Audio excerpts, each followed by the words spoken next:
Kasabay ng panibagong bira laban kay Senador Antonio Trillanes IV, nagsalita rin si Pangulong Duterte laban kay Senadora Laila de Lima na kinasuhan na ng DOJ.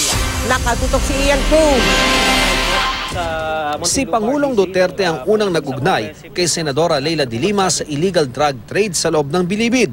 At ngayong sinampahan na ng mga kasong kriminal ang senadora, sabi ng Pangulo. Just to face the music. Actually, ilang testigos yun at it took months to develop the case. Alam naman ng Pilipino yan. Alam ng Pilipino, ganun talaga ang estilo niya. Naniniwala raw ang Pangulo na matibay ang ebidensya laban sa senadora. Biro mo lang, siya lang nag-deny. Lahat tinuturo siya. Muli namang binira ng Pangulo si Senador Antonio Trillanes IV.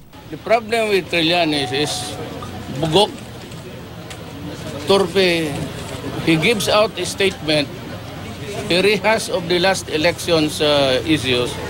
Sabi pa niya tungkol sa hamon ng senador na isa publiko ang mga transaksyon sa mga kinekwestyong bank account ng Pangulo. And he wants to react. Ako, nabuksan ko yung bangko. Ano ako, utosan niya?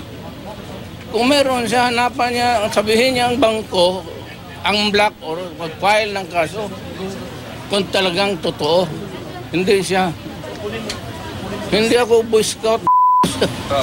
Nasa Davao pa rin kanina ang Pangulo para makiramay sa pamilya ng dalawang sundalong namatay matapos ang engkwentro laban sa NPA kahapon sa Kalinan, Davao City.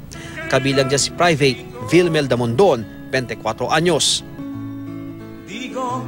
Labis ang hinagpis ng ina ni Damondon nang makita ang labi ng anak. At least, ginampanan niya rin kung ano yung tungkulin niya. Okay na, accept ko na nawala man yung anak ko pero isa siyang dakilang bayani.